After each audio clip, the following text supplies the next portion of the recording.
Captain Spish. She knew I helped dogs and saved their lives. That's confidence and strength in the dog world. Teach me, oh wise one. Because nothing learns through punishment.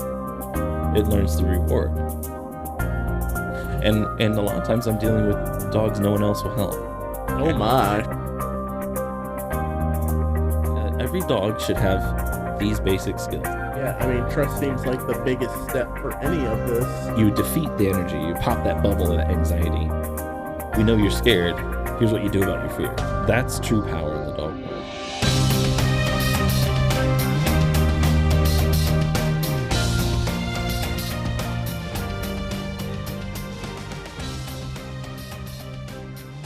Hello and welcome to the Captain Spish Dog Behavior Podcast. I am Captain Spish, also known as Kyle Adams. Yep. First mate T.Tommy here as always because, let's face it, this is Ohio and there's nothing better to do.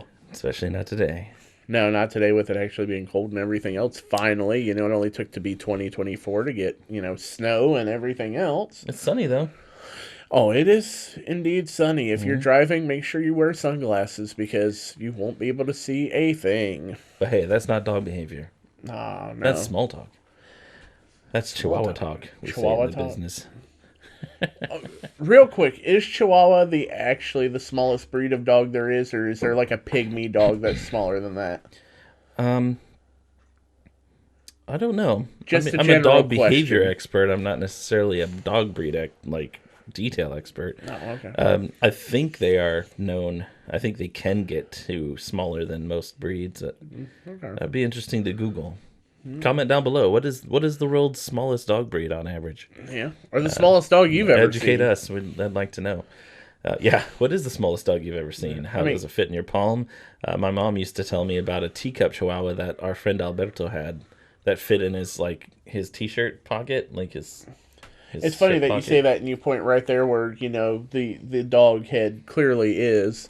Like, look at that. Captain Spish.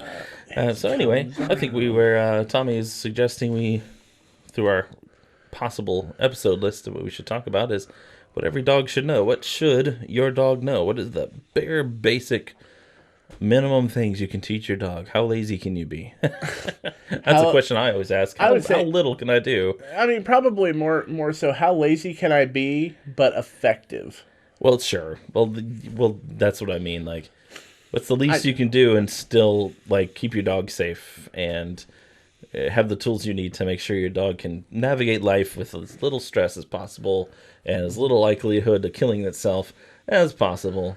Yeah, absolutely. We'll probably have a whole nother episode of everything a dog owner should know before owning a dog. I don't think I have that down there, but that's. I mean. Well, that'll be controversy and a half right there. Like, why can't I just go out and get a dog? Well, because you're dumb. No, I don't shy away from controversy. No. Reference last episode.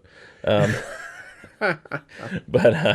you should watch our other episodes. Make sure you subscribe, and comment, and do all the things on whatever platform you're watching this on. Either it's, what is it? I would say podcast. It's YouTube, Spotify, maybe Apple.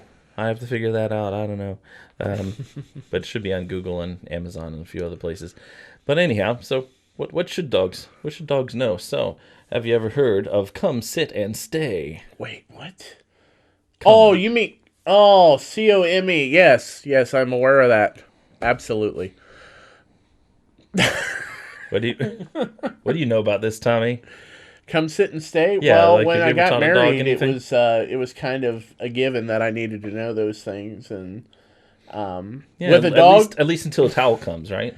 Yeah. At least until then. No, most we ever taught any of our dogs was, none of that. I mean, sit worked. None of that. Sit worked. Shake worked, but that was about the extent of it. We never really got the whole come and.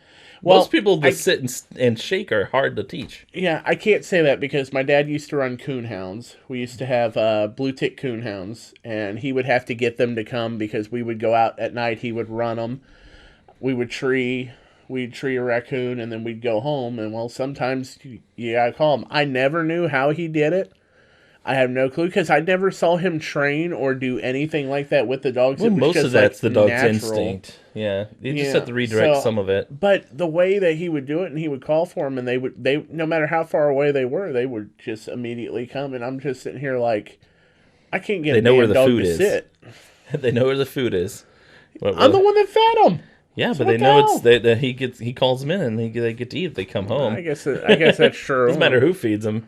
It's Yeah. about, if I get called, I know where. If I Yeah. don't come in, I won't get food. And So yeah, that's about my only real experience with it. Is most of our dogs we ever really got them to sit or shake. We never really did anything like come, lay down, stay, because you tell them to do that and they'd still just come up to you anyway. So it's not like they really listened, but that could just be because of well, a lot of people think who their we dog were isn't and listening whatnot. because they never showed the dog what those cues really mean, and that they have meaning and weight, and it's going to happen. So first you say it, then they do it. Yeah, so come, sit, and stay is three of the most critical cues you can teach your dog, or commands, or whatever you want to call it. The kind of the new way of saying is cue, because you're not really commanding them to do things. You're giving them a cue of what to do, like associating your cue, your word, your hand signal, or guttural sound with a behavior and action. You really should train your dog at least these three things, and because of safety. So if your dog has good recall, if they come to you when you call them, if they're about to get bit by a snake, depending on where you live in the country, or attacked by a wild animal, or they're too close to falling off of a ledge, because let's face it, some dogs don't understand gravity and that they might die. I've owned a few. Some people don't understand gravity. Yeah. At least dogs aren't trying to take selfies while they're out there. But I'm just trying to imagine how a dog would take a selfie, like to begin with. Like they can.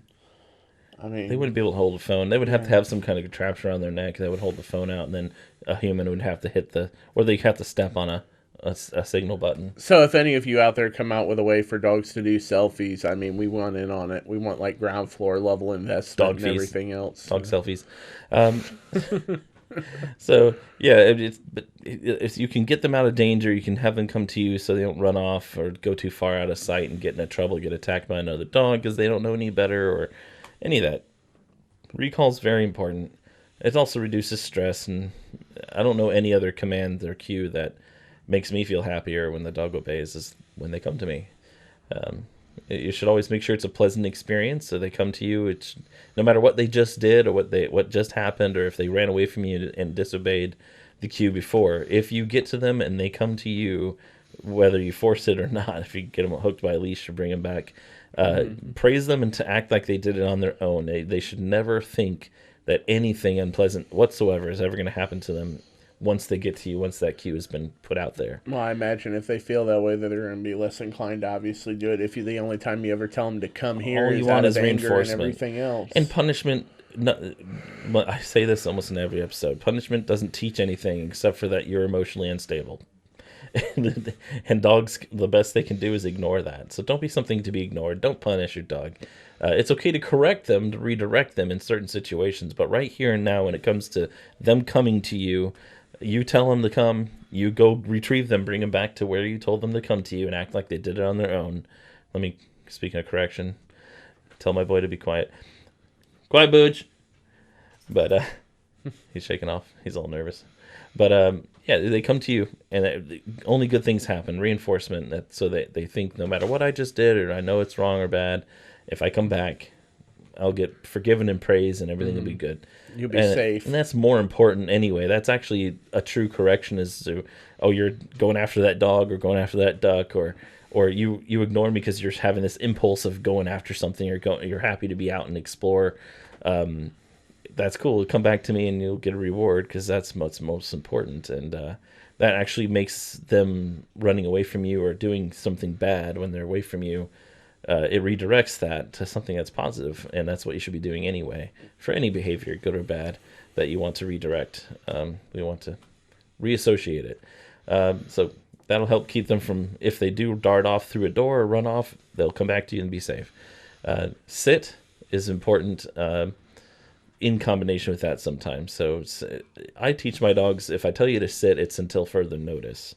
So the stay is kind of built in there, but that's because of the kind of situations I get my dogs into. If I'm telling you to sit, it's because I need to know where you're at so I can then go and deal with this dog that's getting into a fight, or eating something they shouldn't, or might be threatening you. I want you to sit and stay so I know how to intercept that dog if it's coming after you. Essentially, to keep them out of any potentially bad situation. It means no longer participate. You sit, you glaze over, and I'll deal with it. Because sometimes my dogs can be attacked by dogs that are dog aggressive, and if they sit still, I know where that dog's running to, so I can intercept that dog and keep my dog safe and correct the other dog.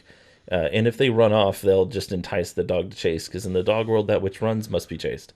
That's just how it works. Yeah. I mean, it seems pretty obvious, but that's why you definitely don't want your dogs around cars, probably. Cars running! Sometimes that's why dogs chase cars is a mix of boredom and it's running away, and it's a challenge. Like if Coben were out on a hike, if there's runners on the path, he want to see them, and then as they run off, he wants to chase and catch up with them because he wants to run too. Mm-hmm. He wants to join the group. He wants to follow along. And sometimes I think it's a little competition. It's like, oh, you're running? I'm faster than you. I'm gonna outrun you. Well, yeah, because you got horses. 4 legs, you're smaller and less wind resistant. So that's why I don't run. I roll. Built for comfort, not speed. Built like a panda. Oh, those guys. Anyway, this is not the panda podcast, so I'll stay off that subject. But yeah, so sit helps stabilize the dog. You know where they are, especially if there's broken glass on the floor and you need to clean it up. You tell them to sit, stay, and it's a good thing to do, and it's a good default behavior. It's pretty easy to teach. Even Tommy's family taught their dog to sit. Yeah, and we don't know shit. So if they sit, it means that you can have them. If they're nervous or scared, just sit. If you want to get this food, don't jump up and steal food from plates. How about you sit, and then when you do, then you can get a treat. Just stuff like that. It's a good, simple redirect. If you're really too excited or nervous, you're running around, you're jumping on people. How about you sit for me? It's good behavior. Is that a way to relieve stress as well for the dog? Like, relieve some of that excitement, like sit, stay, like, okay, when you're taking a breath now. A lot of times excitement comes from them knowing they don't know what to do, so they just dart around. Their mind jumps around to try to put that excitement and energy into some kind of behavior, and they dart around literally to give affection and back and forth and all excited, don't know what to do. So you're really showing them a lot of love and respect to tell them what they can do in a social situation or a situation that they're too excited.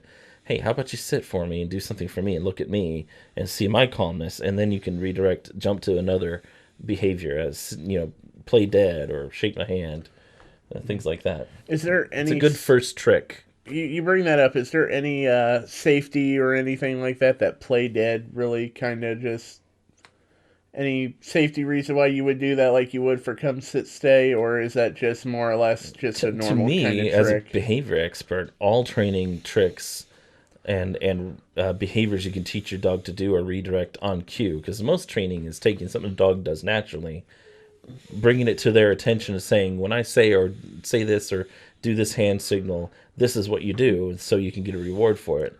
And you can't make a dog do something they can't or don't do naturally. You just manipulate and enhance and change what they naturally do. So playing dead or shake paws or jump up and touch my hand, and all of that is something for them to stop whatever their instincts are saying, like, let's be afraid of this, or let's chew on that, or let's jump on this guest. And it takes all that energy and what their instincts and their impulse say to do, and they put that energy and impulse into, wait, I'm really excited. It's above the level that humans really accept, and that's considered rude. And when I reach that point, so you'll see that light bulb go off with my dog sometimes. Yeah. They'll get really excited, and then you see them stop and think, and then they'll go look to me, or they'll go look for a toy.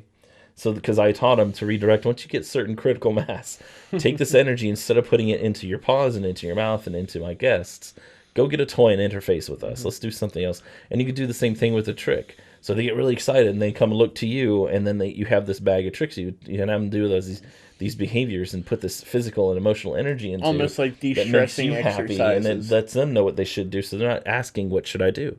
Should I feel threatened by this guest? This guest is nervous about me. I'm nervous about this guest. What do I do about this nervousness, this excitement, this energy? And it's very important to answer that question, even if you don't understand what the problem is with the dog. If you're confused and your dog looks confused, you don't need to stay there. You can say, hey, I know you're not confused when you're sitting for me. I know you're not confused or worried about guests when you're shaking my hand or playing dead or rolling over or dancing or whatever, anything. Yeah. So when they ask questions, always have an answer, even if you don't know why the question's there or what the question really is. Always know that if they look to you, or they should look to you, that's actually a trick in of itself, is I'm feeling like this, what's up?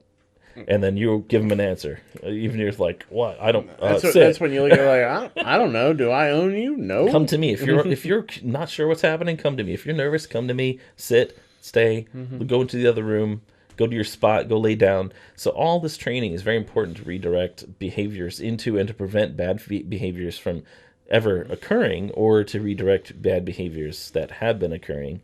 To create a new habit to look to me so you can get answers, so you'll be confident and conscious. And there you go. So yeah, training is very important. Play dead can be a safety thing too. And so sometimes when I have dogs get away from me, which happens but rarely, I won't pursue them because they'll think it's a game, but I have to stay close. And sometimes I'll even turn around and walk the other way, and they'll come to me. Or I have to go get my car because they're conditioned to get into a car. So I'll go drive up the car to them and open the door, and they'll get in. Or I'll make myself small and get closer to the ground. So if that dog doesn't really know come too well, but they will sit, stay, or roll over, something I can get there, let them burn up a little energy, become a little calmer, and connect with them a little bit, and not add energy by trying to chase or trap them. And then kind of get them back on track. Hey, why don't you sit? Good dog. And if they sit long enough, you can go get them. Or sit, and then you see that their attention's is waning. You can then redirect into, now roll over, good boy. And then you go and get a hold of them and tell them to come, and you get a hold of them and take them in. So they're at least doing something for you rather than running off after a squirrel and jumping off a bridge or running into traffic like a special child they are. I mean, yeah, that sounds good, but what else would somebody need to... I mean, obviously, come, sit, stay, it's good to be able to command the dog, have them do what you ask them to do. What are some other things that we go? I know that you're big on crating, and I'm not too... You tell me crating, and my first thought is... What, you ship them off to the jungle? I mean, are you shipping them off to Madagascar? Well, it's kind of where the original word came from, was a shipping crate. Technically, I call them kennels my entire life, but technically a kennel most people see as the ones outdoors. Yeah, that's what I'm more familiar with as a kennel, because every time we've had a dog, with the exception of maybe one or two that were specifically house-trained, housebroken, most of the dogs we had were all hunting dogs, beagles, coonhounds. So they're literally out in kennels. Them, so they're literally out in a kennel. My grandmother, at one time, we had a kennel that I helped my dad build in the backyard, and we literally had 9 dogs back there in a 2-part kennel that we built. We took plywood to separate the two, so it was almost like 2 rooms and whatnot. You guys are real hillbilly. Oh, yeah, Kentucky. West Liberty. Plywood outdoors for dogs. Fence, everything else. But, not a great idea. So I'm familiar with kennels. I'm familiar with that. Like you said, that's what you would call crating as well. Yeah, so technically a crate originally was an airline crate. It's normally made of a clamshell of plastic with a metal door. That's technically a crate. But they make suitcase crates now, which are ones that fold up, and they're all wire welded, and there's a few things, so we'll just call them crates. But yeah, crating can be controversial. There's been a movement of people that think it's cruel to put a dog into a crate when you're gone and for hours. And what's cruel is to let your dog stay out and run the risk of damaging property and killing themselves through bowel obstructions, poisonings, electrocutions, and maybe burning your house down. Which, believe me, in my 15 years of doing this professionally, I've heard of this happening. Dogs chew through cords, knock things over. I literally watched a video this morning shared by Bull Terrier Freak AF, Kimberly AF, one of my good friends and a fellow YouTube channel. She shared a TikTok of two pit bulls bringing out what looked like a stick into a front room, and they were chewing on it, and it poofed into smoke and then blasted out all this flame, and it turned out it was a flare, a freaking road flare. This pit bull is chewing on it in this person's front room. They freak out and run off. Hopefully they were able to escape, and here's this thing torching these people's houses down. Hopefully you're smart enough, if you don't crate, at least to keep some things. I just want to know where they got the road flare from. Like that, dogs can get into things. If you think they can't get into it, they probably can. Short of it being encased in concrete or locked in heavy steel safe, they're going to get into it. They could get up high, they can get low, they can tear through things, and you'd be shocked at what. Hopefully not, but you probably would be shocked at what dogs can get into. So crating really reduces the risk. I mean, they can escape crates too. I've seen all kinds of. I came home once when I had a dog named Luke, but we changed his name to Kaizen. He was a tuxedo bull terrier. He was black and white, and it's adorable, super sweet.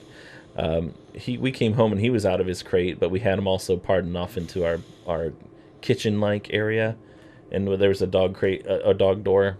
So even though he got out of his crate, which I suspected he might, he wasn't able to get to the general dog population. Okay.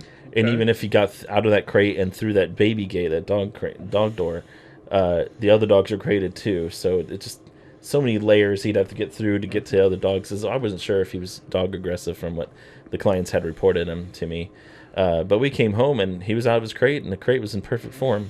We even zip tied things up, and what had happened is he pulled the entire front in, that the door was attached to, and he jumped over it through the gap, and his feet or something caught it and reclosed it. Oh wow! So it's like Houdini. It just perfect, pristine crate, dogs out of it. So then, why is crating? Why would you say that's considered controversial? Because some people think it's cruel to cage up a dog. There's people that think it's wrong to have dogs on leash. There's people that would criticize me. Coburn's a great dog. He's nearly perfect. And he loves other dogs, but he has severe arthritis, and he has this entire life. And it's only gotten worse in some ways, but I have him on medications that actually he's doing better than he was when he was 3. Oh, that's good. Yeah, fortunately, he's still doing really well. But because of that pain, he will charge our dogs sometimes. He'll just lay on his bed, grumble, and then dart off with great violence and try to go after the other dogs. That's his pain response. That's just natural. They're an animal. They're a dog. It has nothing to do with how Coburn feels about those other dogs, which I know he loves them and appreciates them. But right now he's hurting really bad, and he doesn't understand how to process it, and he doesn't want anyone to threaten him while he's weak or stare at him weird, which I have greyhounds and a weird old pit bull that's 14, almost 15. They're weird. They stand and stare oddly, and the greyhounds are sensitive emotionally, and they see he's being weird, and they stare at him, wonder, hey, are you okay, man? What's wrong? And they get kind of pensive, which draws that out even more, because if they're nervous about him and he's upset about them, then it becomes like a gunfight. Someone's going to shoot, and Coburn's not waiting for that. So he darts off his bed, and I have him tied to a 6-foot leash that's bolted into the floor next to my couch, where he can access food and water and be comfortable. And I had him tied up in our other place too, and I've had people comment on, why is he tied up? That's terrible, and blah blah blah. What would be terrible is if I put him down because he goes after my other dogs and hurts them. What would be terrible is if I let him hurt the other dogs, when I could prevent it through a simple act of from what you said, when bolting a leash down. When he just shoots off and whatnot, I mean, what's to stop him from just accidentally running into a wall or a door or any other kind of object, just hitting and hurting himself? He could, and he would attack those other dogs, and I worry about him hurting his neck, reaching the end of that leash and all. But it's the better of the possible options. Otherwise, he'd have to find a new home, which with his hyperarousal syndrome and charging after other dogs would be very difficult to find another home that would understand him and handle him properly. That would be cruel anyway, because he loves me so much. That would tear him up, let alone me. Right. And why would I let him hurt my other dogs? And why would I leave him crated all day while he's resting with me? It gives him a lot of freedom and the ability to communicate with me and get affection and get drinks and everything else and feel like he's part of the family. But there's literally a safety loop that keeps him from hurting other dogs. And he hasn't been doing that much. He actually charged after Elle last night because he was hurting. Oh goodness! And this is the first time he's done it in months. But just because we have that policy in place, he gets tied up, and he's the first one to come in and get tied up. Or we put the other dogs in this room while we put him in there. So we have procedures to make sure it's safe. And he's not an aggressive dog. He's not a dangerous dog. But it's that specific situation that's easily preventable that we tie him up. And it creates the same thing. So it guarantees that if your dog has a wild hair in his butt, like Kobun's almost 10 years old and he doesn't chew up things, but I have him in this room and he chewed up some my light for my light box. Which is great why it's sunny today, because I don't need the light box as much today. Some may argue, might. But he chewed up the light bulb because he was in cardboard, and he loves cardboard, and the cardboard is, that light bulb was in that cardboard box in a bag. Like you said, you made a mistake. And he never forgot how he's always like into he's a bull terrier. Yeah, he's a bull terrier, and he's a dog, and he loves cardboard. He doesn't get into bags, but he did. He did yesterday. So you can't tell me you'll know what your dog will or won't do.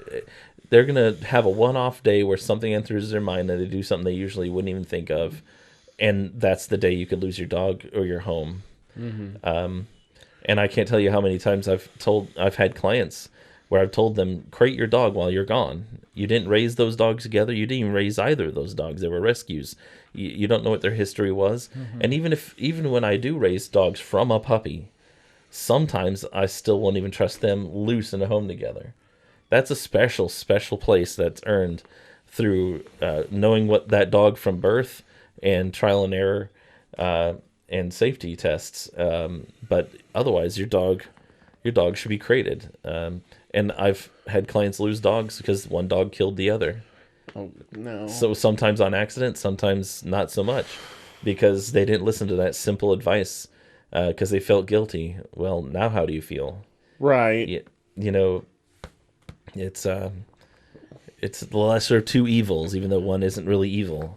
I don't know. You see, everybody that I've ever seen in my life, they can hurt themselves on the crate too, and that's something you have to watch out for. I've seen people, put their dogs up, whether it be like in a, inside kennel, little setup kind of thing, or I guess that's what we're basically referring to. Yeah. And Kobun, even we take a slight risk when we leave Kobun tied up in the other room with the other dogs loose, because we don't know what will trigger him or if they'll get too close. But we block off the couch so the dogs don't have a reason to go over near him because he's next to the couch. And our dogs are mostly pretty aware that he can be weird, and he usually gives a little grumble warning before he explodes. And the dogs know to stay out of reach, and they know how far he can reach because that's for 5 years. That's how far he could go. Right. So the risk is lower. Even then, we second guess ourselves sometimes. That's why I had him in here, because he darted after Elle the night before, and I had him in here just to make sure he was separate from the other dogs. That way, in case something happens. So I knew he's hurting a little bit more. He'd just gotten his shot. That helps, and takes a while for it to kick in. What shot did he get? Adequan. I give him Adequan every 3 weeks. But yeah, so you see, even if you trust your dog, and I raised Kobun from like 5 months old. But I knew he had his problems, and I didn't know he had arthritis until he was 3 or so when I got x-rays. Oh, okay. Because who would suspect that? Now? He's 9.5. Yeah. He's doing well. Adequan, along with Dasequin, and I give him... He's been on a joint supplement since he was a year old, because that's just my policy. I put all my dogs, because they're so active, on a joint supplement at a year old or so, or when they're fully developed, whenever the vet says, yeah, it's okay for them to have those pills or drugs. Because my bullies are so active and heavy and muscly, and those joint supplements are better at repairing minor initial damage and preventing injury than they are repairing a screwed up arthritic joint when they're older. And my vet told me that if I hadn't started him on that a year old, he'd be almost unhelpable right now. Oof. Yeah. His knees at 3 looked like what doctor said was he sees in 12-year-old dogs. Wow. Yeah. And he's still playing like a puppy and has a good full life and can be very active now. I still see him pretty active. I know he suffers for it sometimes. We did this, and he was moving pretty well in that snow. Mm-hmm. Yeah, he still plays and runs. It really brought him back, and it gave him his life back. Adequan really was a big boost, but fish oil was the next thing. So it's Adequan, fish oil, and Dasequin in that order of what helped him the most. And he's been on turmeric and black pepper almost his whole life too, which helps with joint comfort and reduce cancer risk and increase heart health. But, those are things that fish oil is something that every dog should have, because omega fatty acids are destroyed when they're stored too long in room temperature or cooked, which if you're feeding kibble, it's been cooked out of it. Even though it says it's in there, it was once when they made the kibble mash to begin with. But once it's formed into that kibble shape, it's ruined.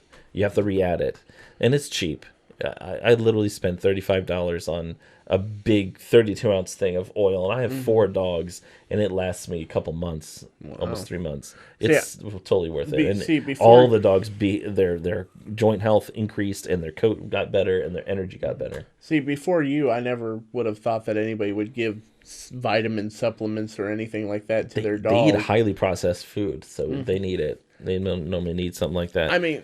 Talk to your vet first. I'm not a vet, but, before you start any supplement. Before you do anything, you would always want to consult a vet and whatnot. But, yeah, I had never heard of actually giving supplements to, your dog or whatnot of them. Well, even if you feed raw, like whole prey diet, they normally still need vitamins supplemented. Especially if they're on a raw diet. They actually need, vitamins supplemented. Unless you really, really heavily research the food and the way you process and cook it all and blah, blah, blah. That's why we don't do raw. I worry about screwing up one thing and really ruining my dog's diet and hurting them, because that's where the rubber meets the road. They're made out of what you feed them. I mean, that's the first line of defense in medicine is food. But anyhow, so yeah, fish oil, really good quality stuff. It will help. Crate your dog. Come sit, stay. Crating is not going to hurt your dog. Let's give you a couple little examples and rules. So, if your dog can touch with its nose the door and touch with its butt the back of the crate, it's too small. Your dog should be, so if your dog is going to be in the crate anywhere from 1 hour to 5 hours, I would suggest a crate that's just big enough for them to lay down and stretch out in and get up and move, like turn around. So a bare minimum size crate where they can just turn around and move, that's okay. But if you're having them stay in there all day for like 5+ hours, I recommend making it more like a little hotel room where they can. It's as big of a crate as you can fit in your house, without being too disruptive of your space, because they're going to be in there a long time. I prefer a crate. Like Coben is only like knee high, if that, in height. And I'd want a 42-inch crate for him. So he can lay both directions, get up and move around, get off his bed and lay on the flat surface. Be as active as they need to be for being in that small space. Yeah, to keep soreness down, to keep them from feeling too trapped. And really, 8 hours is really pushing it. I was just getting ready to ask you, is there like a set time that you wouldn't want? I mean, obviously, if you're going away for a weekend, is it advisable to crate or is it better to board at that point? Oh! If you're going away for a weekend, like a whole 2 days, a whole or weekend more, or something like that. A dog should not be left in a crate for more than 12 hours. You'd say 12 hours is like really pushing it at that point? That's that even. I'm uncomfortable even saying that, but that's like emergency. You had to leave. Your family was going to die. Someone's in the hospital and that might die, and you need to be there for them. And you're okay if you have to come home and clean up a mess, and as long as you're not going to untrain your dog. Potty training things, 12 hours is on the verge of cruel, and as far as I would ever push, I've never done that to a dog, but it is what it is. If that's what you have to do, that's it. But beyond that, please have somebody come and let your dog out and give them comfort and let them go potty. I don't know about you, but I don't hold my pee for 12 hours typically. I mean, I'm getting to that age where I can't hold it for one. So yeah, and that's something to consider too, the age of the dog. Yeah. So if they're really young, it's cruel to make them hold their potty, and it's really detrimental to your training. Middle age or so, anywhere from, and this varies from breed size and so on, but generally 2 years old all the way up to 7. Then longer is pretty cool, okay, but after 7 and before 2 is just unreasonable to ask. You're going to come home to a mess. The dog's going to be stressed and upset because it knows, especially the older dog, that it's not supposed to do that. It doesn't want that. It wants to be clean. And that's another reason to have a really big crate for 8 hours or more in case they have to go. Right. They're not forced to lie in it. I mean, it's bad enough they have to smell it. I mean, imagine their sense of smell. I wouldn't want to smell my own poop for hours. It's probably a lot worse. Man. Yeah. At least they don't think it's gross. So I've had a lot of dogs clean up after themselves. So I would say going from the controversy of crating to the controversy of muzzling. I know you're a big muzzle advocate as well. From body crating to face crating. Yeah, body face. So I mean, I know not everybody agrees in the muzzling. I know personally we've never muzzled. Most people have no experience with muzzling a dog. Yeah, I mean, like they think it's only, like, especially old school people, they think it's only for really dangerous, scary, aggressive dogs. No, it's a common tool that, in my opinion, absolutely every dog should be comfortable with, or at least tolerate a muzzle. Because let's face it, most dogs aren't going to want a muzzle on their face. It's uncomfortable. I know, right? And this is why nobody comments or anything like that. This is why we don't have viewers right here. Is we can't have good things. But no, it's just dogs aren't going to want something on their face. So you're going to have to train them. So, but in my opinion, all dogs should be comfortable or be okay with being muzzled, because there's going to be, I guarantee you, something in their life with, if they break their leg, they break a toe, they broke a toenail, they have to go in for a quick emergency procedure, or they're in great pain. Dogs do weird things when they're in pain. It's not always going to be your dog when they do what they do.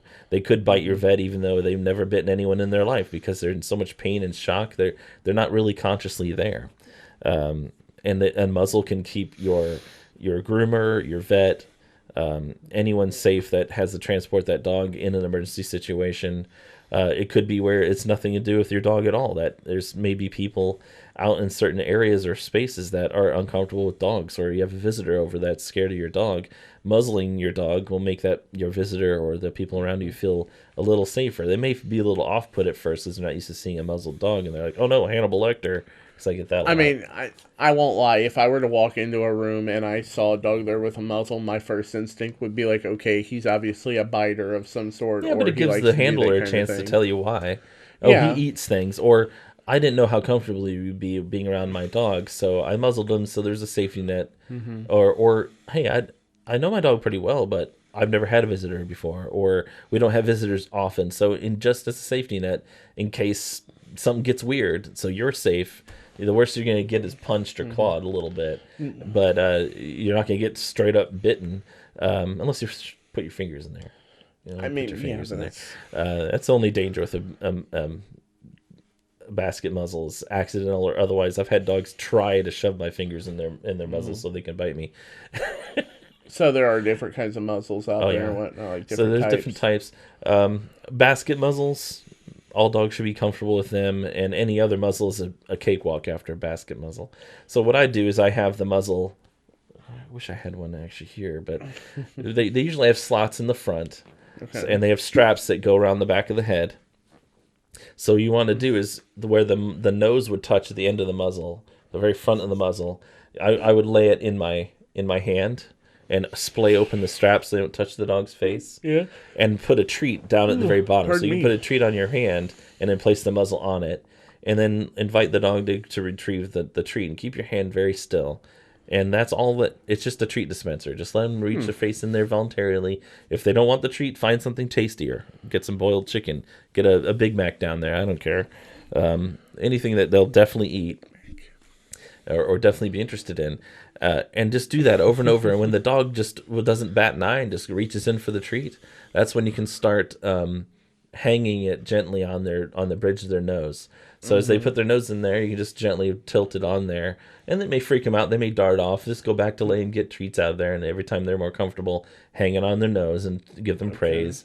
And most of the time, that's pretty easy for them.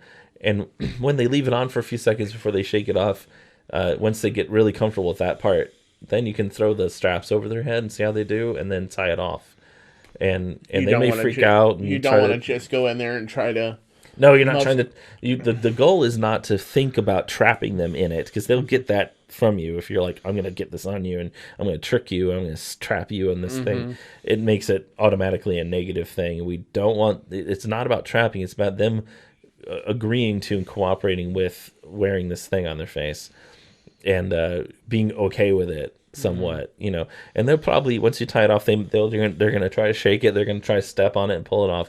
Let them protest a little bit, but you'll see them escalating. Probably just lift their head up gently and get their eye contact and tell them it's okay. And when they calm down a little, or they're at least not getting worse, that's when you can gently unstrap it and then let them back out of it.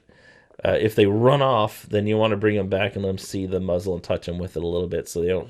It's not something to be escaped from. It's just a tool, and then you can go back through the process if you need to. But you do that, you know, once a day for a couple weeks, and then have them wear the muzzle anytime they're gonna get cuddles or affection or go for a walk or anything associated with something they really love. You're going to get some treats, wear the muzzle, then you can have treats while you wear the muzzle. You want to watch a TV show, I'll sit on the floor with you, but you got to wear your muzzle, and I'll give you neck scratches and massages and whatever else you like. Gotcha. Yeah. Right? No, I mean, that totally makes sense. I didn't know that there was actually more than one type of muzzle, to be honest with you. So when you said the basket, I was like... Well, there's different types, and there's different variations on those types. So the original basket muzzle was all welded wire steel with a leather pad, and you can still order those, even custom size specifically for your dog, which I recommend getting a muzzle specifically made for your dog from a good company. It doesn't have to be metal. In fact, I usually tell people to shy away because, you know, even if they can't bite, they can punch with their nose. And I imagine something like that with welded steel is going to hurt. It's a little more pleasant to be punched by a slightly hard rubber than it is steel. So keep that in mind. So if your dog is really aggressive and you know that they're likely to go after something even while muzzled, maybe get one that's a little bit more shock absorbent. The Baskerville Ultra muzzle, like the Baskerville Hounds, is my favorite basket muzzle, and it's mostly made for bulldog type faces, so it's made for slightly shorter noses, but it'll work on a large variety of dogs, even up to German Shepherds. And once again, just like with the crate, like if the muzzle doesn't fit them perfectly, but they're only going to wear it during vet visits or for an hour at a time, it's okay. But if it's like, I have client dogs that need muzzled for almost the entire day. Really? Yeah. For training purposes or other things, as they're around a dog that they may hurt, or they have a bite history. So while you learn their triggers and you can test and experiment, they should wear it pretty much the whole time. Okay, now when you put it like that, that makes a lot more sense. Because when you first start saying, like, gotta have it all day, like, oh my God, what did that dog do? Like, you know, some dogs that are, the people are learning them, the dog is learning to listen and to trust. That's your safety net, so you can experiment without being afraid, and it helps my clients be more confident. So it's not just about keeping the dog from biting someone, it's also helping the client, the handler, be more confident and calm, like artificially making them be more like me when the dog isn't muzzled, where you can wait and see what happens, you can interfere, you can get involved, and you don't have to be panicked or try to completely avoid the situation because you're worried about vet bills or lawsuits. And so that really can help you out. And muzzles can save, they definitely, they not just can, they do, they save lives. It's straight up. A muzzle can keep your dog's home and keep its safety and keep its life, and it's a small price to pay. It's not going to harm them at all. And if it does, you can use self-adhesive gauze, because sometimes the Baskerville Ultra does eat into the muzzle, the nose of the dog a little bit. You can pad that and then take off and clean it, you know, get a new padding on every other day. I've taken Dremels in and softened edges, you know, to make them a little more comfortable for dogs that have to wear them long term, and it's easy to do that. You can even use Krylon Fusion paint and paint them a cute color if you want. They come in black and a tan. Is there any reason why you would use that paint in particular? Just to make it more fun for the client, if they want to make it custom. So they want it to be purple, so it's cute. I was more asking because when I think of painting something, I think of fumes, so I didn't know if that particular one was like a fumeless kind of paint or something cured, like that. Well, Krylon Fusion will bond with plasticky materials in the rubber it's made out of. Okay. Where spray paint doesn't like to bond to that kind of stuff.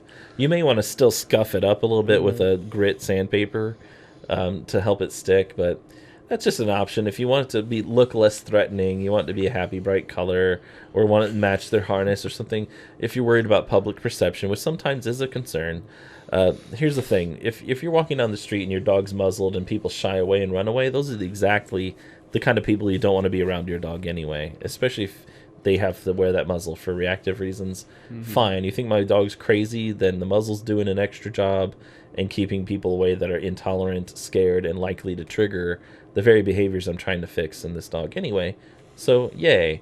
And everyone else that are responsible and intelligent human beings are going to give you a thumbs up, like, oh, well, your dog might be crazy, but you're saving its life. You're still working with it. You're being responsible. You're making sure the dog can't hurt me or my children. Nice. Keep up the good work. Yeah. And so if you're worried about people, number one rule is don't worry about what humans think. Who cares? It's about you and your dog and keeping it safe and doing what you know is right for your dog. So who cares if people think it's mean or the dog's mean or you're cruel or it looks psycho? Cool. My dog's psycho. Get away. Muzzles, a fashion statement. I've had people come up to me with my friendly bull terriers and be like, there's kids here. Why do you have that dog in public? It's like same reason you're out in public and not muzzled. Ooh, sick burn, sick burn. I just want you, if you're really scared of this dog, you feel comfortable enough to charge the owner and be aggressive and mean to me. Obviously, the dog isn't the dangerous one here. But anyhow, so muzzles. So there's the basket style muzzle, which is for long-term wearing. It helps the dog can pant. It can voice its feelings, which is important, so they can bark. They can drink and they can take treats through it, especially the Baskerville Ultra muzzle. Some of the other muzzles are a little harder to do those things through it. You have to talk to the manufacturer about that and what you want it to do. But the Baskerville Ultras, the slots and everything are designed specifically so they can do everything except for attack and bite.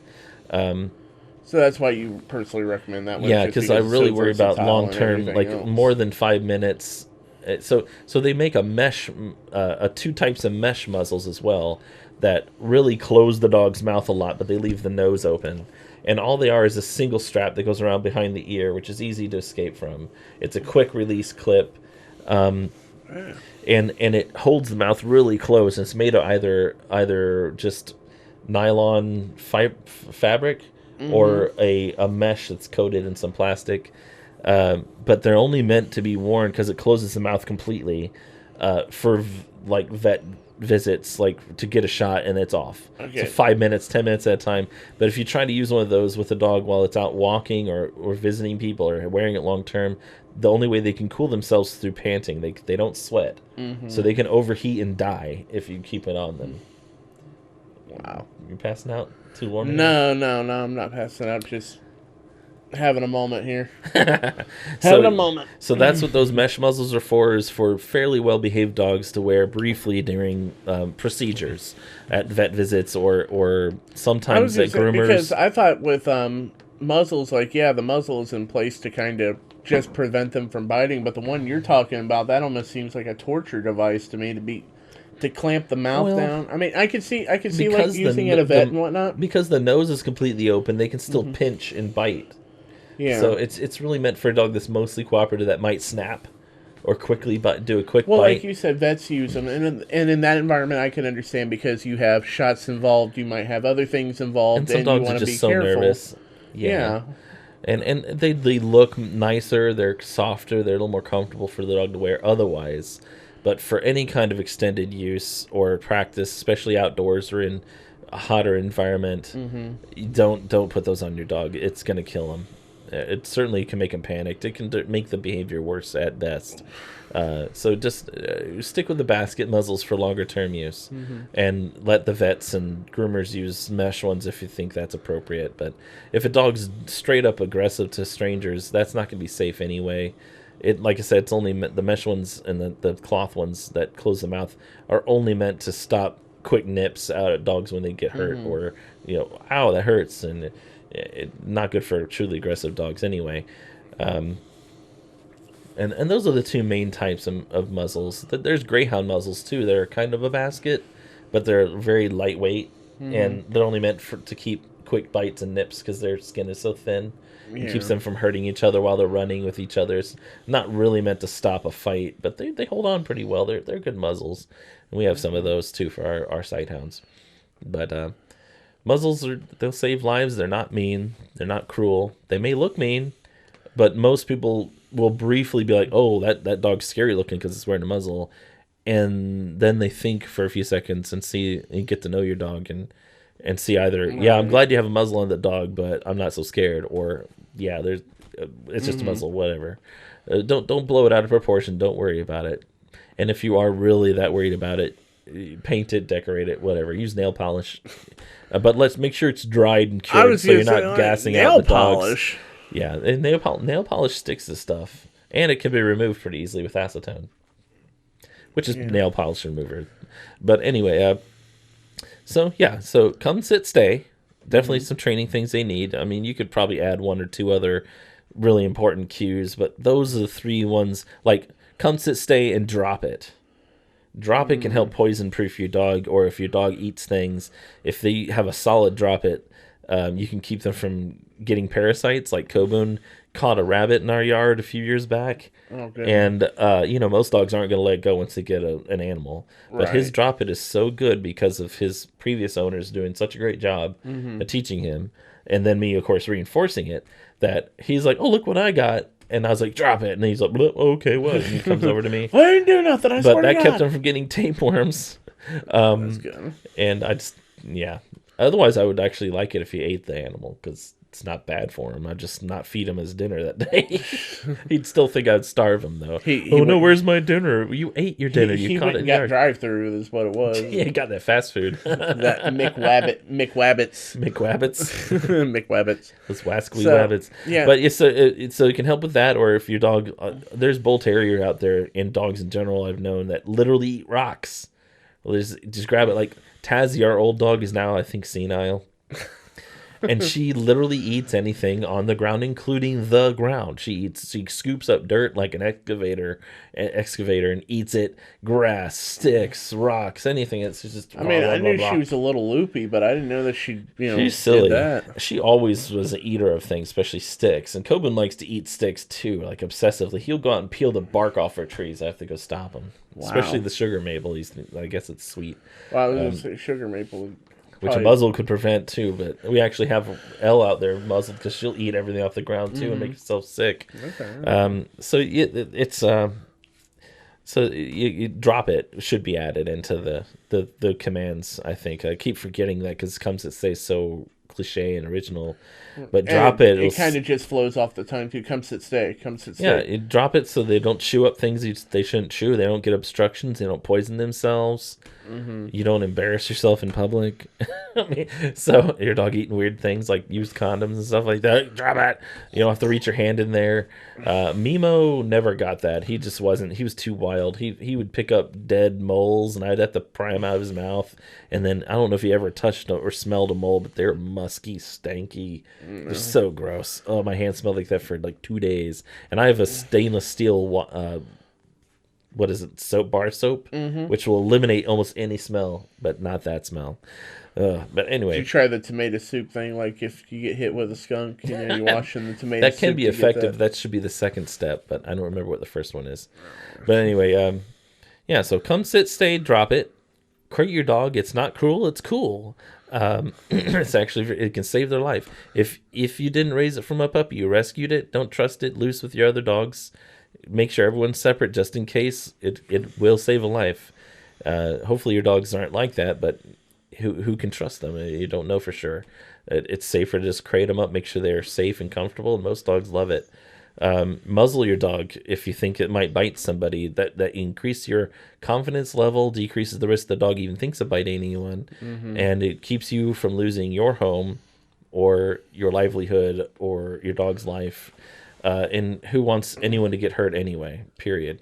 It's not going to hurt your dog to muzzle him, but it could hurt your dog and you if you don't. Oh, I'm sure those people with the dog and the flare are probably like rethinking the whole muzzle thing and crating thing now. Like, yeah, I mean, and if you don't crate, at least puppy proof your house, even if you don't have a puppy, because all dogs are always a puppy.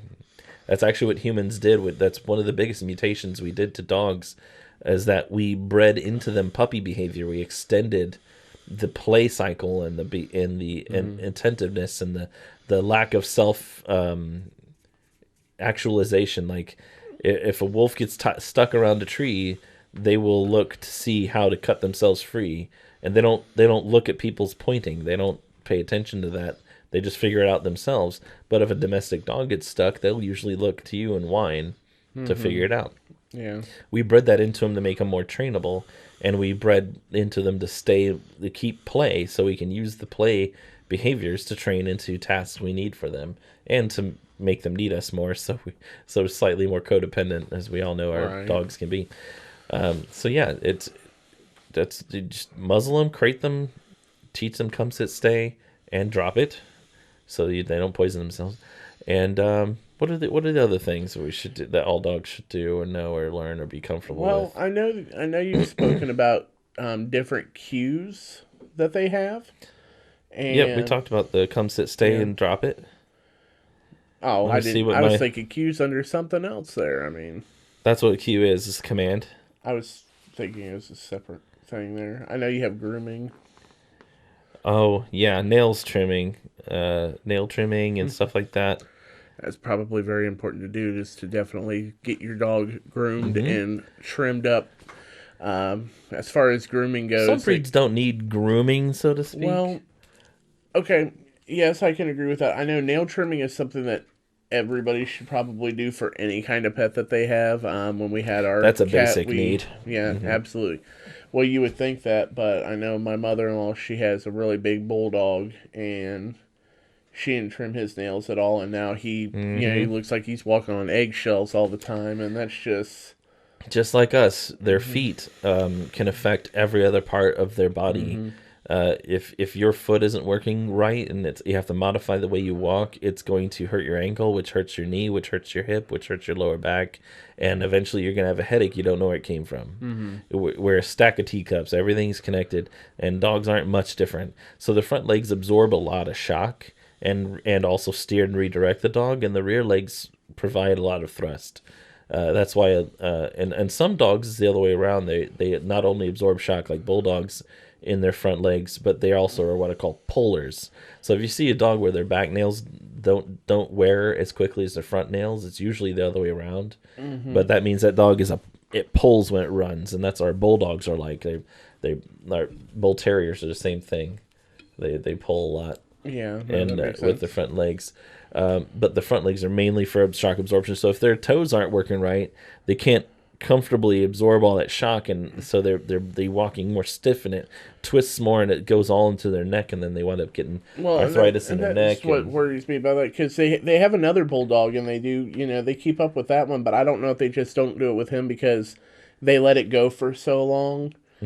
Because they let him go for a while, and then they got her. And then, they kept up more on that, but I think it got to the point where he can't, if you go to cut him, it might be more of a detriment now, even though he looks like he's clearly in pain. Yeah, I mean, so if you're talking about whether or not the dog will allow them to without a lot of fuss. No, I don't. Or you think he'd allow them to? I'm only speculating at this point. Honestly, I think he would be happy to have a nail trim, but again, the last time I saw this dog was also several years ago. And whatnot, so it could be completely different. I know he's healthy. I know he's still alive, but yeah, it's very important for their health. Like I literally just trimmed nails this morning before you came over. Oh, actually. Really? Okay. And we kind of make a thing of it. Trish holds them and they stand, and I use a flashlight to shine through their nails to make sure, because some of their quicks they're older dogs, so their quicks grow out no matter what. So I want to see where they are, so that I'm less likely to quick them. I'm not terribly worried about quicking them, because I'm more concerned about cutting the nail far back enough where it's not going to twist their toes and affect their walking. But I also don't want to hurt them. But mainly so they don't learn that it's a bad thing. I don't want to associate that, no matter how old they are, with pain, so they allow us to do it still. Kobo never allowed me to, no matter how young he was, and I work with all my dogs like you should, to be comfortable with their feet being touched and toes twisted and tickled and tools touching them. So when he was a baby, I would touch and click on his nails with the trimmers and even do light trimming. But anytime he felt any pressure on those toenails, he would literally get all tense, and then he does what I call go into warp speed. So it's like it's like the Enterprise, where he's standing still and then just gone. It wouldn't be an episode without a Star Trek reference, would it? No. And then, he goes so fast, almost has that space vagina that happens when the Enterprise goes. I was thinking he just goes to plaid. Yeah, basically, that's pretty much it. And he doesn't care what's in the way. And once he smashed me in the face so hard, I was literally 6 inches from him, and he went to warp and just plowed me. Oh. And I've been hit by grown men. I've been beat pretty bad. I've gotten into fights. And that might be one of the hardest times I've ever been hit. Like, I must have had a concussion from it. I thought some of my teeth were loose and hit me square in the forehead. You know, you thought I was joking when I said that they look like the pachycephalosauruses with the flat head made for... That's something you brought up off camera. Yeah, like, I mean, the way their heads are, and then you're talking about how it gave you a concussion. Like, well, you know, look at that case in point. They're built like to ram things the bull terriers are. In fact, if you watch videos of them, you'll find a video at some point where they're going to run out a door or a baby gate, and you see them just turn their head down. They know what they're doing, and they just plow through it. And so, yeah, cephalosaurus. But yeah, he did that to my head, and now I have a hoist that I put him in that's like a sling, and I hang him from door jams so I can trim his nails. I was going to ask you, like, so do you because he doesn't care about lick mats. I can't imagine. Doesn't care about licking mats or treats. He just like. I can't imagine your wife trying to hold him down because I can't hold him. I was going to say he's just way too muscular for that. I'm 260 pounds, and there's nothing I can do to stop him. Like, there's no holding on. There's nothing to hold on to on the bull terrier, for one thing. He's not fat or flabby. It's all smooth and hard muscles and strong. Ripped. Yeah. He's like a sack of pythons, so there's no way to hold on to him. But we don't want a dog to get like that. So, like I told you, I raised him from 5 months old, and already by that point, he already learned that nail trimmings are really bad. And they never forget, and I've been able to get him to the point where he lets me touch his feet now. But if I do it with any intent, he's like, it's over. So he kind of lets you do it, but he's also very leery and. No, he's comfortable with me touching his feet, but he knows as soon as it enters my mind that I'm gonna, like I said, I'm intentional. I have a procedure in mind. Like, I'm going to inspect them too closely, or if I have a tool in my hand. Well, that's what I mean. But, like, he's literally, like, he's looking for that. Like, yeah, you can do it. And then as soon as he sees that, like... He could be laying there and let me touch his feet. And then the minute it enters my mind, he's like... there's I don't know where... He might get it through some slight muscle tension in my hand, or just... He knows. Probably knows you. I was going to say, he knows you so well. And all the discussions that we've had and everything we've brought up here, I mean, the dog knows. It's not, some ignorant animal. It's not a dodo bird. Not in those situations. They're very aware when it comes to body language and not wanting something done to them. So we don't want that, and my next puppy is not going to be like that. But I actually I've never gotten a dog. I've never owned a dog personally that I went out and went to a breeder and picked out and said, that's my dog, and raised it from a puppy. They've all been rescues and owner surrenders. Yeah, see, my best friend, him and his wife, when their dog passed just last year, they had her for, oh God, I was in high school when they got her. Like, we had just graduated. I mean, so they had her for a long time, but they actually went out and spent the money and got one from a breeder, and they've been raising her since and whatnot. They kind of do the same, get her through the training. If it's a real breeder, I don't have a problem with that. Oh, yeah, I think they went down to Tennessee to get her, like from an actual breeder. They did all the research into it, and I know you want to do an episode on breeding and everything else, and we can maybe get into it more on the red flags, yellow flags, do's and do nots of breeding and going to a breeder. Yeah, the difference between a real breeder, a breeder and a breeder, yeah, as it were. Yeah, breeder, quadruple air quotes breeder. But anyway, yeah, that sounds like they did. Oh no, they did do a lot, because he put in a few months of advance notice, and then on I'm what they hoping were to get looking one for of Kimberly's puppies. That or John and Jay Gay, or John Gay and his wife. They're great breeders. Or Glenda Wright. Oh, sorry, I'm screwing up your name. I know who you are. You know who I am.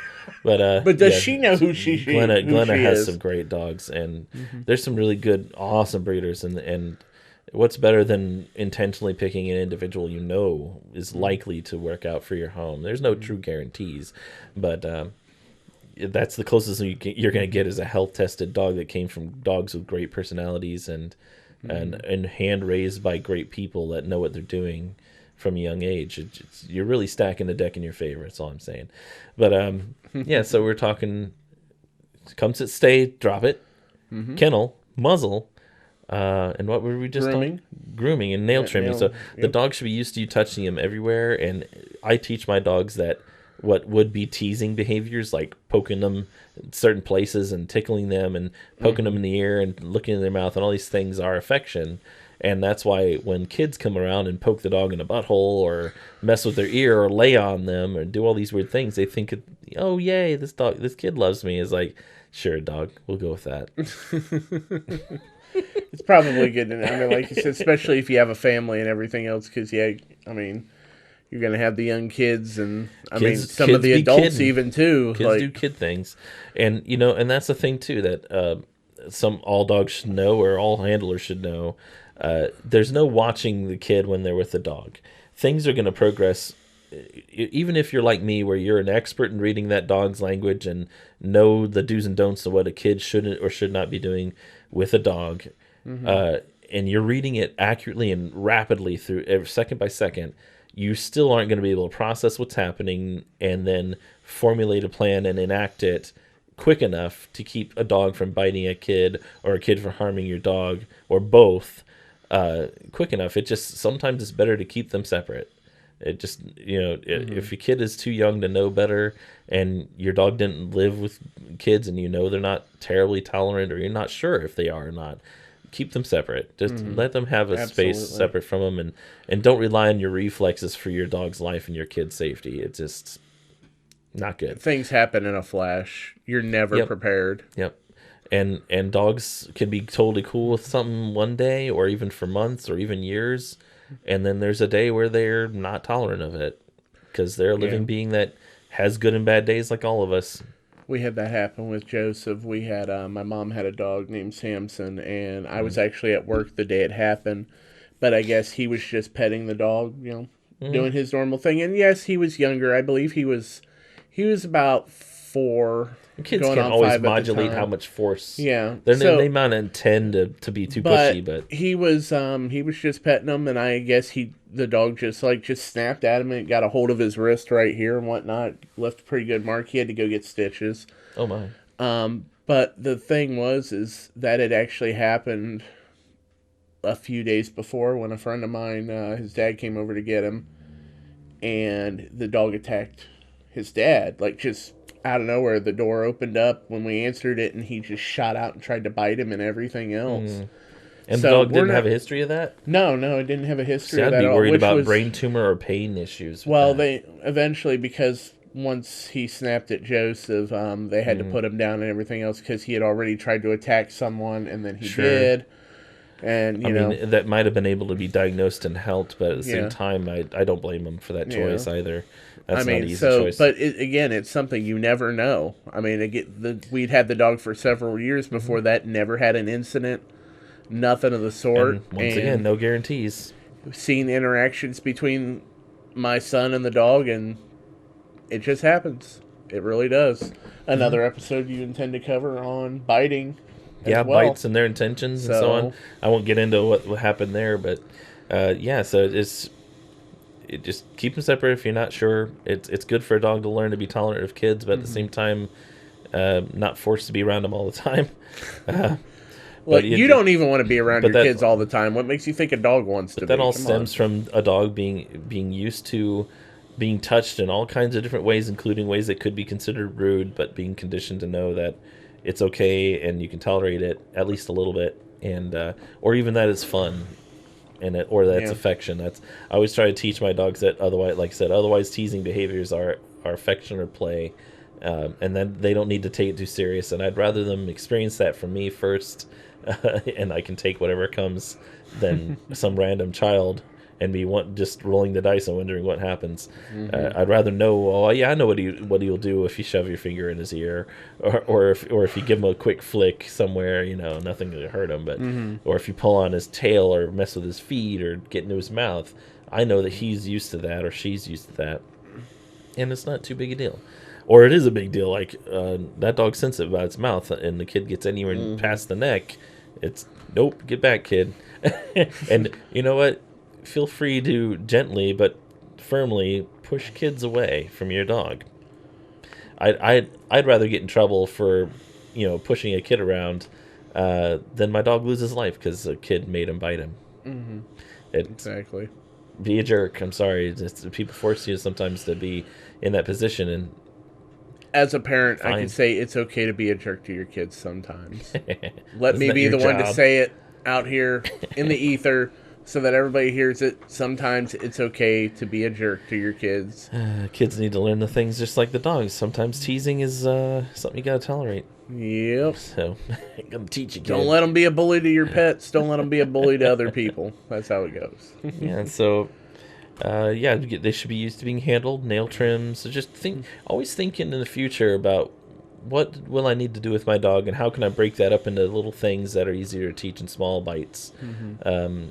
Like, they're going to need their nails trimmed, so they should be used to me tickling their feet, grabbing them, twisting their toes gently around, and turning their paws different ways. And what if the dog has to check out their anus, or their penis or vagina area, or their ears and their mouth? And it just think about what someone a professional or otherwise may have to do for the health of your dog, or what kids might do because they're curious, and teach the dog to be used to that to some extent at least. Absolutely.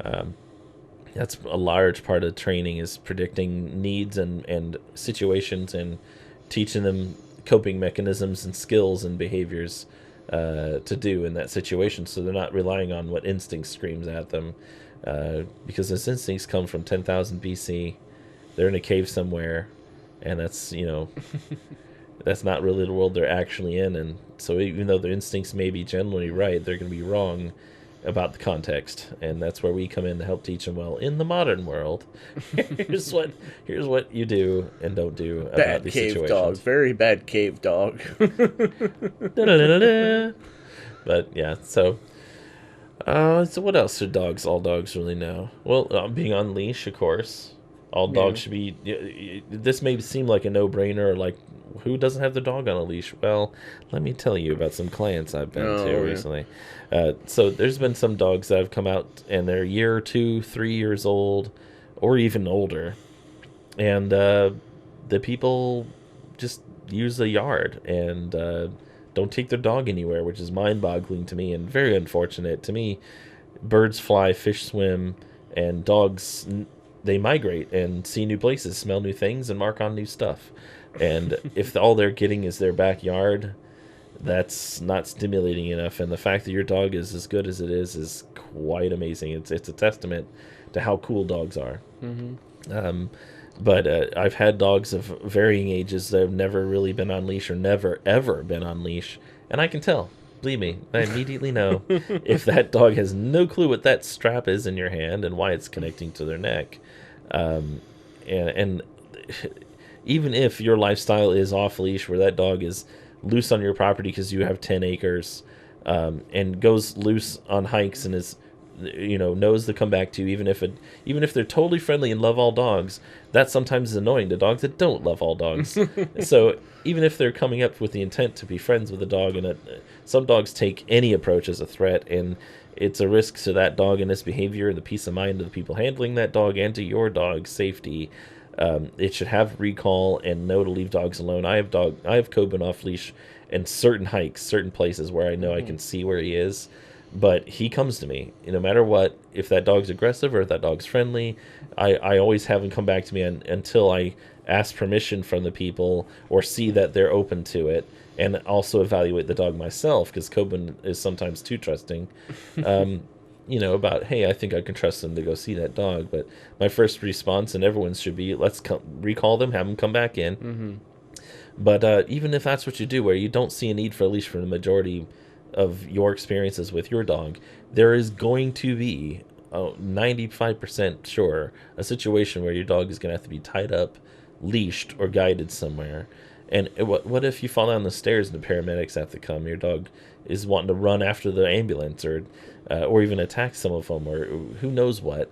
And then animal controls comes in, and they have to strap your dog up somehow, or even a dog walker or a boarder, or someone that if you're lucky enough, someone in your life has to come and take your dog away. They're probably going to need or going to use a leash, and you've seen some of the if you've seen some of the things dogs have done when they've on the leash for the first time, the jumping, the flailing, the gator rolls, even biting and redirecting because they're so panicked because they feel trapped and they don't know what it is. What's happening? Hell, even biting at the leash, pulling at it, trying to if you're lucky, tear it's it the apart. leash. Yeah, scissoring, cutting the leash off, flipping their head and getting collars to pop off.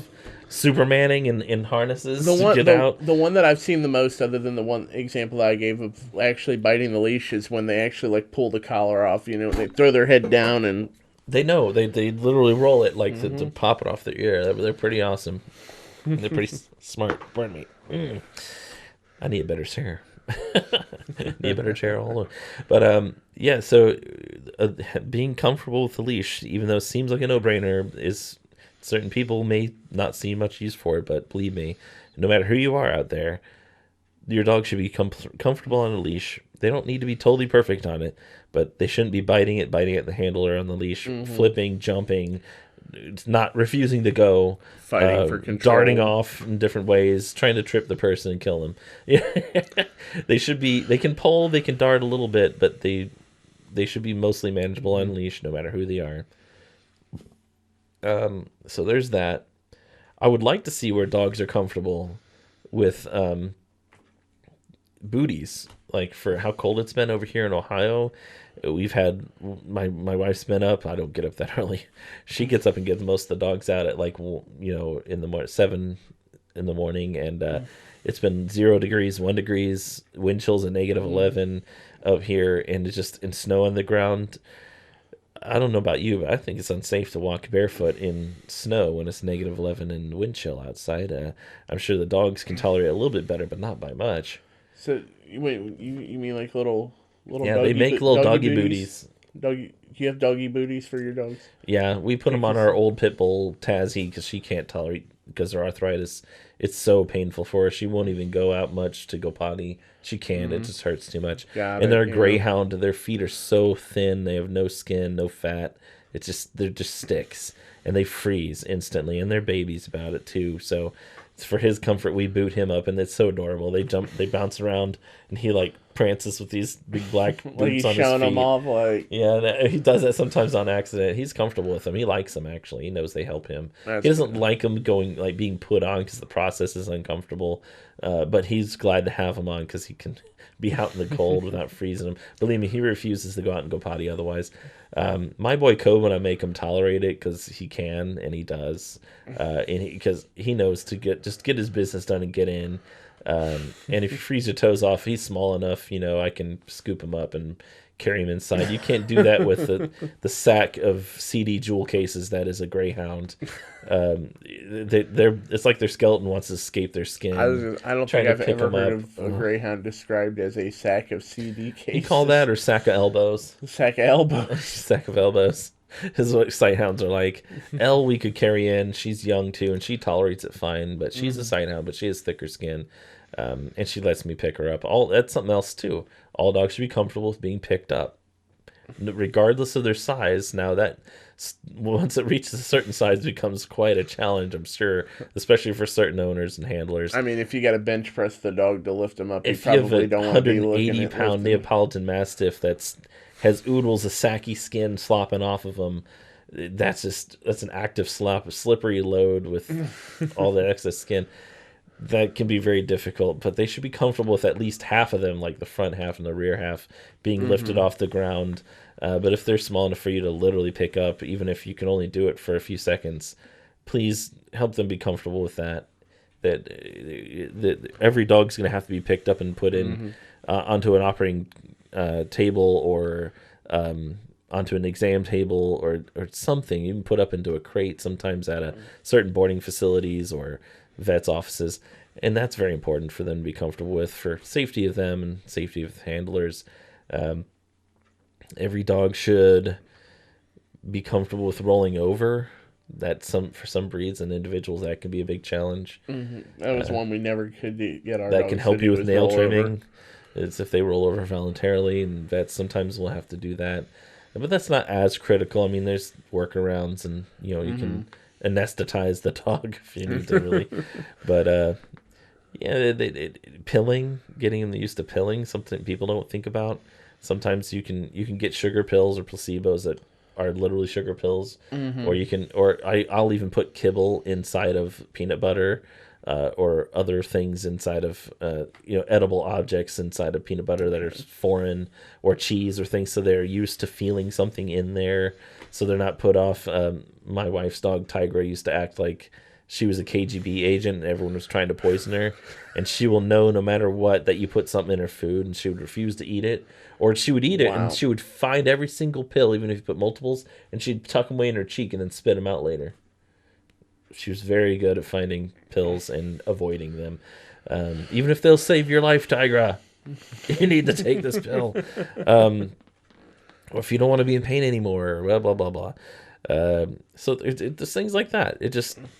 They should be comfortable with the very basic things. I know this may seem dull to some people, but... I was going to say, I mean, some of this would seem obvious, especially to people like you who have had dogs for a very long time. I mean, some of the stuff I didn't even think about. Like, when I was growing up, I never thought about clipping nails of dogs. I don't know if my parents ever did that, but it never seemed like an issue. Well, but even uncomfortable stuff like messing with their buttholes. Mm-hmm. They need their anal glands expressed sometimes.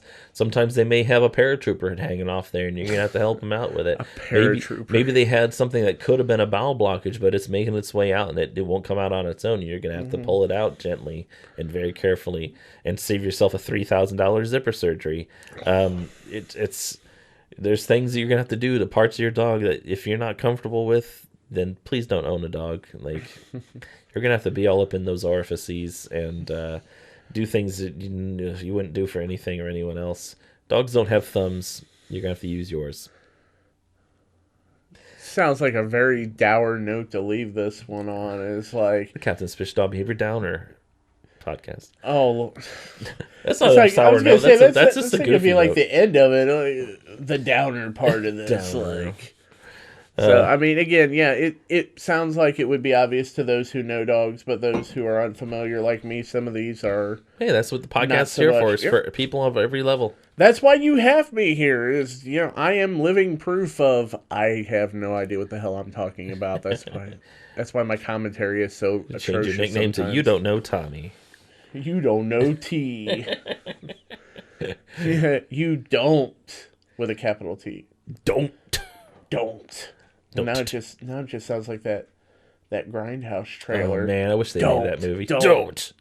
You want to open up that closet? Don't. That's one of the only two they haven't made out of all those. They've made a movie out of every other trailer. They made the werewolf, the Nazi werewolf. No, they haven't made the Werewolf Women of the SS. Thanksgiving. Or Don't. Thanksgiving just came out last Thanksgiving.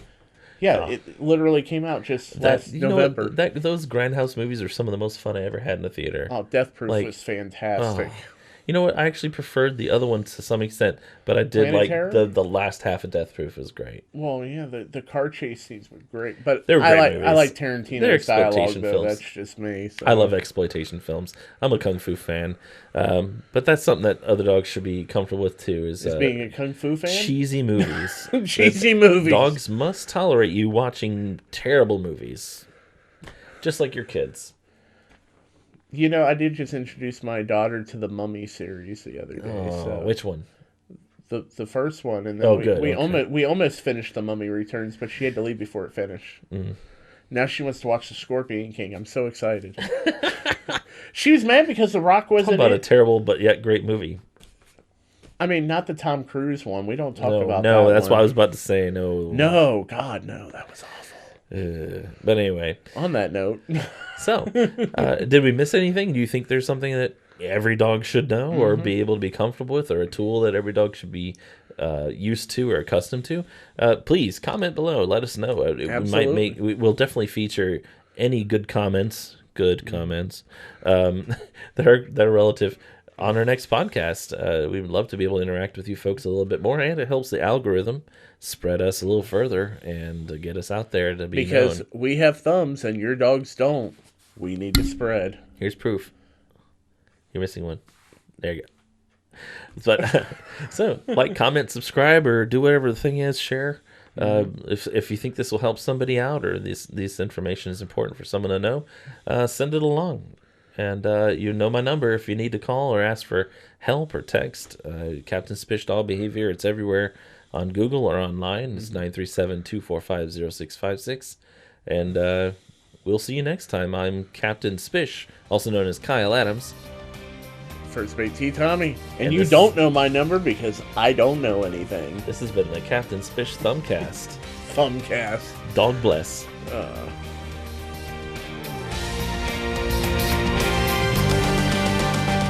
It was unconventional, but it worked. And I never tell clients, just like I never tell the dogs, not to be scared. Unfortunately, dogs don't have the ability to just talk it out with you. See, there's all kinds of different types of bites, but I'll get into that later. What's happened here? How did this start? How can I help you? You reward good behavior and you discourage or redirect bad behavior into good behaviors. Warm talk, anecdotes, stories, get to know me, get to know them. Yeah. What you do or don't do with that dog, how you handle that dog, how you think and feel and what you do with your thoughts and feelings around that dog. And it's going to be for the rest of that dog's life. You can't just unplug the corgi and plug him back in.